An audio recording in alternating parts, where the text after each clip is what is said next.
Well, hello there, family. Welcome back to my kitchen. If you were here last time, you watched me make my collard greens and heard about the Thanksgiving that taught me perfection isn't the point. Today, I'm going to teach you how to make the cornbread that goes with those greens, because you cannot, and I mean cannot, serve collard greens without cornbread. That's not a suggestion. That's a law in the South. Now, this cornbread recipe is going to frustrate some of y'all because I don't measure anything. Not the cornmeal, not the buttermilk, not the eggs, nothing. I cook by feel, by look, by instinct that comes from making this cornbread thousands of times over 60-some years. But I'm going to do my best to teach you not just the recipe, but how to feel your way through it. How to know when the batter is right just by looking at it. How to trust your hands and your eyes more than measuring cups. And while this cornbread is baking, filling my kitchen with that smell that means home to anyone who grew up eating soul food, I'm going to tell you about my mama's hands and what she taught me about cooking without recipes, and why the best cooks in our culture never wrote anything down but could feed 100 people without breaking a sweat. So let's get started, and let me show you how to make cornbread the way it's been made in black kitchens for generations. Now, before we even start mixing anything, we need to talk about the great cornbread debate that's been dividing black families for generations. And that debate is this: does cornbread have sugar in it or not? Now, if you're from the deep South, Georgia, Alabama, Mississippi, Louisiana, you probably grew up eating cornbread with no sugar. Savory cornbread, some people call it. If you're from a little further north, or if your people came up during the Great Migration, you might have grown up with sweet cornbread that's got sugar in it, almost like cake. And let me tell you, people have strong feelings about this. I've seen family members argue about cornbread like they were arguing about politics or religion. Cornbread shouldn't be sweet, one side says. That's not cornbread, that's corn cake. And the other side says a little sugar balances the corn flavor and makes it better. And both sides are convinced they're right and the other side is wrong. You want to know what I think? I think both ways are right, because both ways have history and tradition and love behind them. I make my cornbread with just a little bit of sugar, not enough to make it sweet like cake, but enough to bring out the natural sweetness of the corn and balance the buttermilk. But if you want to make yours with no sugar, that's fine too. I'm not going to fight you about it. Make your cornbread however your mama made it, however your grandmama made it, however it tastes like home to you. Now let me tell you about my mama's hands while I get my ingredients together. My mama, your great-grandmama, for those of you who are my grandchildren, she couldn't read or write. She'd been born in 1890, grew up in rural Alabama, and never went to school a day in her life. She worked in the fields as a child, got married at 15, had her first baby at 16, and spent her whole life working in the fields, in white folks' kitchens, in her own kitchen feeding her family. But that woman could cook. Lord have mercy, could she cook? And she never used a recipe in her life. Couldn't have even if she'd wanted to, since she couldn't read. Everything she knew about cooking, she knew in her hands, in her eyes, in her sense of smell and taste and touch. She could look at a pile of ingredients and know exactly what to do with them. She could feel a bread dough and know if it needed more flour or more water. She could smell something cooking and know when it was done without ever looking at a clock. And she taught me the same way. She never said, add 2 cups of this or cook for 30 minutes.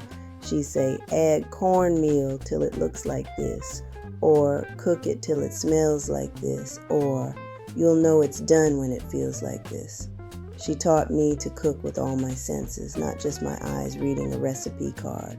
So when I teach you to make this cornbread today, I'm teaching you the way my mama taught me. I'm going to tell you what to look for, what it should feel like, what it should smell like, and if that feels uncomfortable because you're used to following exact measurements, I understand. But I want you to try it this way, because this is how we kept our cooking traditions alive before cookbooks, before recipe cards, before the internet. This is how we passed down our food culture, through our hands and our senses and our presence in the kitchen together.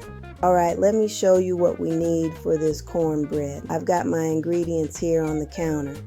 Cornmeal, flour, baking powder, salt, eggs, buttermilk, and some bacon grease or butter for the pan. That's it. 7 ingredients. Nothing fancy, nothing you can't find at any grocery store. Now, the first thing we need to do is preheat our oven and prepare our pan. I'm setting my oven to 425 degrees. That's hot because we want this cornbread to get a good crust on it. And I'm using a cast iron skillet, the same one my mama used, the same one I've been cooking in for 40-some years.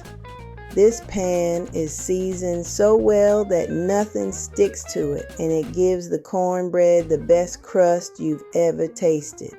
I'm going to put about 2 tablespoons of bacon grease in this skillet. You can use butter if you don't have bacon grease, but bacon grease is traditional and gives the best flavor.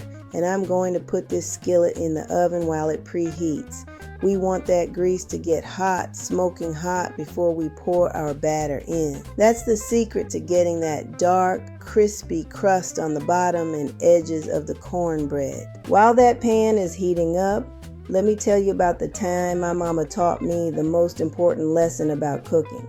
I was maybe 12 years old, and I was helping her make biscuits.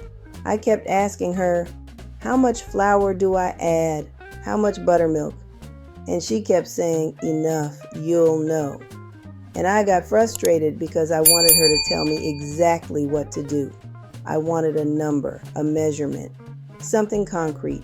And she stopped what she was doing and she took my hands in hers. Her hands that were rough and worn from work. Hands that had made thousands of biscuits and pans of cornbread and pots of greens. And she said, baby, you can't learn cooking from numbers on a paper. You got to learn it from doing it, from feeling it, from paying attention. The flour is different every day. Sometimes it's dry, sometimes it's humid, sometimes it's fresh, sometimes it's old. The buttermilk is different. Sometimes it's thick, sometimes it's thin. If I tell you 2 cups of this, 1 cup of that, it might work today, but tomorrow it might not. And then what you gonna do? But if I teach you to feel when it's right, to see when it's right, then you'll know what to do no matter what. And that day, she put her hands over my hands and guided me through making biscuits by feel. And I learned more in those 30 minutes than I could have learned from a year of reading recipes. Now, let's make this cornbread batter. I'm going to put my cornmeal in this bowl. I'm using about 2 cups, but I'm not measuring it. I'm just pouring it until it looks right to me. Then I'm adding some flour, maybe half a cup, maybe a little more. Just enough to give the cornbread some structure, but not so much that it stops tasting like corn. See how I'm just pouring these in, not measuring? That's how my mama did it, and that's how I do it. After you make something enough times, you just know how much to use by looking at it. Now I'm adding my leavening and salt. About 2 teaspoons of baking powder. That's what makes the cornbread rise and gives it that nice light texture. And about a teaspoon of salt. Salt is important, brings out all the flavors, makes everything taste more like itself. And here's where the debate comes in. I'm adding about 2 tablespoons of sugar. Not enough to make it sweet, just enough to balance the cornmeal and the buttermilk. But if you don't want sugar in your cornbread, leave it out. I'm not going to judge you. Now I'm mixing all these dry ingredients together with my hands. You can use a spoon if you want, but I like using my hands because I can feel if there are any lumps, can feel the texture of the mixture. My mama always said cooking with your hands connects you to the food, helps you understand it better. While I'm mixing this, let me tell you about Sunday mornings when I was growing up. My mama would get up before dawn to start cooking for Sunday dinner. We'd go to church at 11 o'clock, get home around 1, and there would be this feast waiting. Fried chicken, greens, macaroni and cheese, green beans, potato salad, and always cornbread. She'd make the cornbread last, right before we left for church, so it would still be warm when we got home. And I remember watching her make that cornbread, moving around the kitchen in the early morning darkness, lit by just the stove light and the light coming through the window as the sun came up. She'd be humming hymns while she cooked, old spirituals that her had taught her, that her mama's mama had taught her. And the kitchen would smell like bacon from breakfast and cornbread and coffee, and it felt like the safest, warmest place in the world. All right, my dry ingredients are mixed. Now I'm going to make a well in the center, just pushing the dry ingredients to the sides of the bowl to create a space in the middle. This is where the wet ingredients are going to go. I'm cracking 2 eggs into this well. I'm using large eggs, but if you've got medium or extra large, that's fine too. The exact size doesn't matter that much. Now I'm pouring in my buttermilk. I'm using about 1.5 cups. But I'm pouring it until it looks like the right amount relative to my cornmeal. See how I'm eyeballing this? That's what I want you to learn to do. Buttermilk is traditional for cornbread because it reacts with the baking powder to make bread rise, and because it adds a tangy flavor that's perfect with the sweetness of the corn. If you don't have buttermilk, you can make your own by adding a tablespoon of vinegar or lemon juice to regular milk and letting it sit for 5 minutes. Not quite the same, but it'll work. Now, here's something my mama taught me that's important. Don't overmix your cornbread batter. You want to mix it just until the wet and dry ingredients come together. If you mix it too much, you'll develop the gluten in the flour and your cornbread will be tough instead of tender.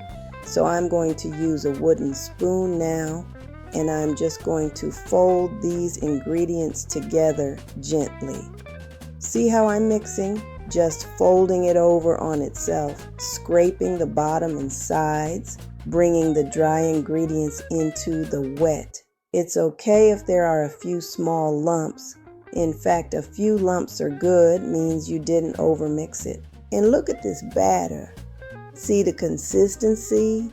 It's thick but pourable, not as thin as pancake batter, but not as thick as cake batter. Somewhere in between. If your batter is too thick, you can't pour it. Add a little more buttermilk, just a splash at a time. If it's too thin, running like water, add a little more cornmeal. You're looking for this texture right here, where it's thick but still flows. My mama used to say that cornbread batter should plop when you spoon it, not pour like water and not thunk like dough. It should plop, and she was right. That's exactly the right consistency. Now, my oven should be preheated, and that cast iron skillet should be hot. I'm going to carefully take it out of the oven, and be careful because that handle is hot and that grease is hot. I'm using a thick oven mitt because cast iron holds heat like nothing else.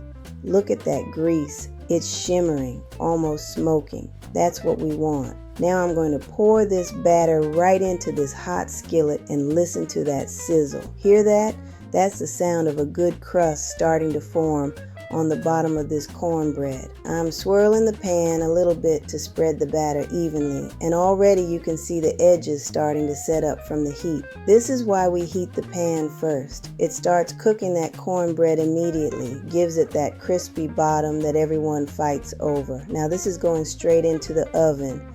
I'm setting my timer for 20 minutes, but I'm not going to completely trust the timer. I'm going to start checking it at 15 minutes because every oven is different. My mama never used a timer in her life. She just knew by the smell and by looking when something was done. I use a timer because I'm modern like that. but I also use my nose and my eyes because that's what Mama taught me. While this cornbread is baking, let me tell you why cornbread matters so much in our culture. Cornbread is African American food through and through. Yes, Native Americans were eating corn long before enslaved Africans came to this country. But the way we make cornbread with buttermilk, with bacon grease in a cast iron skillet, that's our contribution, our culinary tradition. When our ancestors were enslaved, they were given the worst cuts of meat, the parts of vegetables that white folks didn't want, and cornmeal because it was cheap. And they took those humble ingredients and created something delicious, something nourishing, something that would sustain them through unimaginable hardship. Cornbread was filling, it was cheap to make, and it went with everything, greens, beans, whatever was available. And after slavery ended, during sharecropping and Jim Crow and the Great Depression, cornbread remained a staple because it was still cheap, still filling, still delicious. My mama made cornbread almost every day because we were poor, and cornmeal was one of the things we always had. She could stretch a small amount of meat by serving it with cornbread and greens. She could turn a pot of beans into a complete meal by adding cornbread. But it was never just about poverty or making do with what we had. Cornbread was also celebration. It was Sunday dinner and holidays and family gatherings. It was the smell of home, the taste of love, the texture of tradition. I can smell that cornbread now. The kitchen is filling up with that smell. A little bit sweet, a little bit buttery, that particular cornbread smell that's like no other bread in the world. This is what my mama's kitchen smelled like. This is what home smells like. Let me check on it. I'm at about 15 minutes now, and I'm going to open the oven and take a look. See? The top is starting to turn golden brown. The edges are pulling away from the sides of the skillet just a little, but I don't think it's quite done yet. I'm going to give it another 5 minutes. The way you know cornbread is done, besides looking at the color and seeing if the edges are pulling away, is you can stick a toothpick or a knife in the center and it should come out clean or with just a few moist crumbs. If it comes out wet with batter, it needs more time. But here's something my mama taught me. It's better to slightly undercook your cornbread than to overcook it. Slightly underdone, it'll be moist and tender. Overcooked, it'll be dry and crumbly. So when you're in doubt, err on the side of taking it out a minute or two early rather than leaving it in too long. While we wait for these last few minutes, let me tell you about the first time I made cornbread by myself without my mama watching over me. I was about 16 years old and Mama was sick. Not seriously sick, just bad cold that had her in bed. And Daddy wanted cornbread with his dinner. So I had to make it myself from memory without Mama there to guide my hands or tell me if I was doing it right. And I was terrified. What if I added too much of something? What if I mixed it wrong? What if it came out terrible and Daddy was disappointed? All these worries running through my head while I was trying to remember everything Mama had taught me. But I took a deep breath and I heard Mama's voice in my head saying, "Trust your hands, baby. Trust what you know." So I did. I mixed up that cornbread just like I'd seen her do 1,000 times. And when it came out of the oven, golden brown and smelling like heaven, I felt so proud.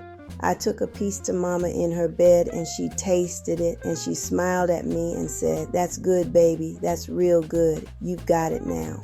That was the moment I knew I was really a cook, not just someone who helped in the kitchen. I had learned what Mama was trying to teach me. Not just how to follow a recipe, but how to feel the cooking, how to trust my instincts, how to make something nourishing and delicious from simple ingredients. All right, let me check this cornbread again. 20 minutes now, and look at that. Golden brown on top, edges pulled away from the pan. And when I stick this toothpick in the center, it comes out clean. This cornbread is done. I'm taking it out of the oven, and look at how beautiful that is. Golden brown top, and if I tilt the pan, you can see that dark, crispy crust on the bottom. That's what we're looking for. That's perfect cornbread. Now, some people cut their cornbread into squares or rectangles. Some people cut it into wedges like a pie. My mama always cut hers into squares, so that's what I do. But you can cut yours however you want. It all tastes the same. I'm going to let this cool for just a minute or two before I cut it, because if you cut it right out of the oven when it's too hot, it'll fall apart. Just let it set up for a couple minutes. While it's cooling, let me tell you what you do with this cornbread. Obviously, you eat it with your collard greens, sopping up that pot liquor, but you can also eat it with butter and honey for breakfast. You can crumble it up in a glass of buttermilk for a snack. Country folks used to eat it that way. You can use it to make dressing for Thanksgiving. You can eat it with chili or beans or soup. Cornbread goes with everything, and if you have leftovers, which you probably won't because people will eat this up, you can wrap it in foil and keep it on the counter for a day or two, or freeze it for later. But the best cornbread is fresh cornbread, still warm from the oven with butter melting into it. All right, this is cooled enough. I'm going to cut it now. I'm cutting it into squares, and look at how it's holding together nicely but still tender. See that texture? Not too dense, not too crumbly, just right. Let me taste a piece while it's still warm. That's good. That is really good. You taste the corn, you taste that little bit of sweetness, you taste the tang from the buttermilk. The outside is crispy from that hot skillet, and the inside is moist and tender. This is exactly what cornbread should taste like. And this right here is what I wanted to teach you today. Not just a recipe for cornbread, though I hope you learned that, but also the way of cooking without measuring, the way of trusting your hands and your senses, the way of connecting to the generations of cooks who came before you, who didn't have cookbooks, but made the best food in the world anyway. My mama couldn't read a recipe, but she could feed 50 people without breaking a sweat. She didn't know what a cup or a tablespoon was, but she knew exactly how much of everything she needed just by looking and feeling. And she passed that knowledge down to me, not through written words, but through her hands guiding mine, through her voice telling me what to look for, through her presence in the kitchen teaching me to trust myself. And now I'm passing it down to you, not just this cornbread recipe, but the whole philosophy behind it. The idea that cooking is as much about feel and instinct and tradition as it is about measurements and timers. The understanding that the best way to learn to cook is to pay attention with all your senses, not just your eyes reading a page. The knowledge that you can trust yourself, that you don't always need someone to tell you exactly what to do, that your hands and your heart know more than you think they do. So when you make this cornbread, and I hope you do make it, I want you to try making it the way I did, without measuring everything precisely. Use the measurements I'll give you in the description as a guideline, but then trust yourself to adjust based on what you see and feel. Pay attention to the texture of the batter. Notice the color of the cornbread as it bakes. Smell it while it's in the oven. Touch it when it comes out to feel if it's done. And if it doesn't come out perfect the first time, that's okay. Make it again and again. Each time you'll understand it a little better. Each time you'll trust yourself a little more. Each time you'll be connecting to the long line of black cooks who came before you, who fed their families with love and skill and intuition, who kept our food traditions alive even when everything else was being taken from them. This cornbread is more than just bread. It's history, it's resistance, it's creativity under constraint. It's love made edible. It's the taste of home and family and tradition. And every time you make it, you're honoring all the mamas and grandmamas who made it before you, who passed down their knowledge through their hands and their voices and their presence in the kitchen. Thank you for spending this time with me in the kitchen today. Thank you for letting me teach you how to make cornbread and for letting me share what my mama taught me about cooking with your heart and your hands, not just your head. I hope you'll make this cornbread, share it with your family, and tell them the stories while you're eating it. Because that's how we keep our traditions alive, through the food we make, the stories we tell, and the love we share. Next time we're in the kitchen, I'm going to teach you how to make my fried chicken. Because we got the greens, we've got the cornbread, now we need the main dish. And I'll tell you the story about the Saturday my mama taught me to fry chicken, and why Saturday was always frying day in Black households. Until then, you take care of yourself and your family. Make some cornbread. Eat it with people you love. And remember, the best recipes aren't written down. They're felt, they're learned, they're passed down through hands and hearts and kitchens filled with love.